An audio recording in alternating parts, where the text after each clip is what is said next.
నాన్న వచ్చేసారు. రారా వచ్చి కూర్చో. మావా నా పెళ్ళప్పటి నుంచి చూస్తున్నా మిమ్మల్ని. ఒక్కరోజైనా సంతోషంగా మాట్లాడారా? మీది మీ బాబాయ్ని ఒకే నక్షత్రం అనుకుంటా. మొహాలు మాడిపోయిన గారెల్లా పెట్టుకుంటారు. ఏయ్, నా గురించి నువ్వు ఏమైనా మాట్లాడు. మా బాబాయ్ గురించి తప్పుగా మాట్లాడావో ఒక్క క్షణం కూడా ఇంట్లో ఉండవు.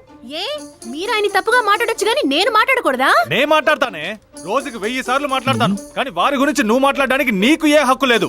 ఎంతమంది అనుకున్నా ఆయన నాకు నాన్నగారు, నీకు మావగారు. అది మర్చిపోకు. ఇంటి దగ్గర ఇద్దరు ఎంత గొడవ పడ్డా వీధిలో ఎలా ఉంటామో తెలుసా?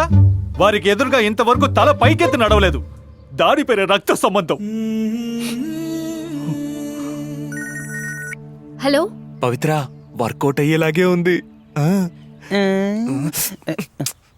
ఏంటి లైవ్ రిలే చెప్తున్నావా? ఎందుకు వీడియో తీసి యూట్యూబ్ లో పంపించొచ్చుగా.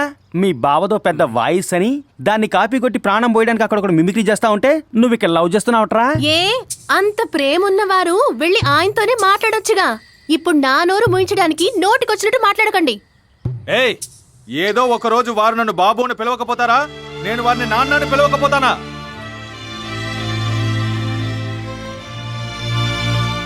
ఏంట్రా మావా ఓ అని ఎక్కి కేడుస్తాడు అనుకుంటే ఫీలింగ్స్ ని కేసరి పౌడర్ మళ్ళీ లైట్ గా చిలికించిపోతున్నాడు. ఎక్కి కేడవడానికి ఆయన ఏమన్నా ఆడపిల్ల? మగాడ్రా, బాత్రూమ్ లోకి వెళ్ళి ఏకాంతంగా ఏడుస్తాడు. వర్కౌట్ అవుద్దంటావా?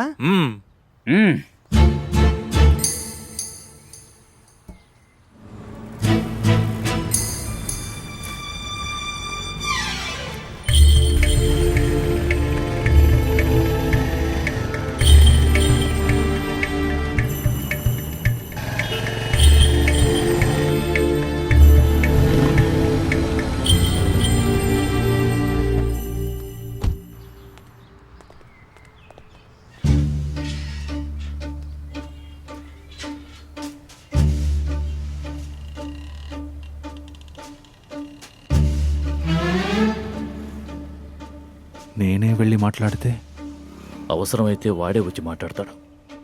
ఇలాంటి అవకాశాన్ని వదులుకుంటే ఇక జీవితంలో కలవడం కుదరదేమో. ఏమైనా వయసులో పెద్దవాణ్ణి, మనమే ఓ మెట్టు దిగితే మంచిది.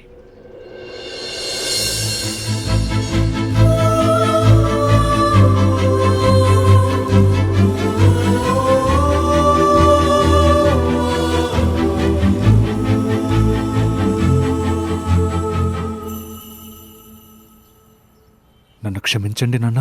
లేదురా, నాదే తప్పు.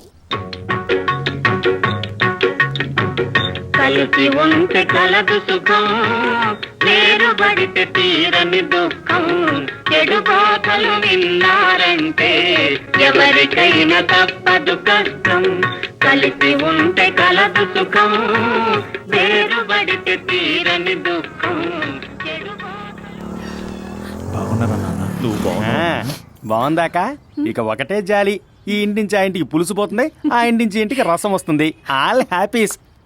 మరో ముఖ్యమైన విషయం, మీ ఆయన కళ్ళ ముందు జామెట్రీ బాక్స్, పెన్సిల్, బల్బ్ ఇలాంటివి ఏమి ఉంచొద్దు. మళ్ళీ గొడవ పడ్డారంటే కలపడం మహా కష్టం. ఏమంటావు మావా? వాళ్ళు నడి రోడ్డులో కౌగిలించుకుంటున్నారు, వీళ్ళు కళ్ళతో కౌగిలించుకుంటున్నారు. కౌగిలింతల కుటుంబం. మనుషుల్లో ఉండే నేను అనే అహం మాత్రం నశిస్తే మనుషులు మహనీయులవుతారు. కలిసి జీవించడంలో ఉన్న ఆనందమే వేరు. రా.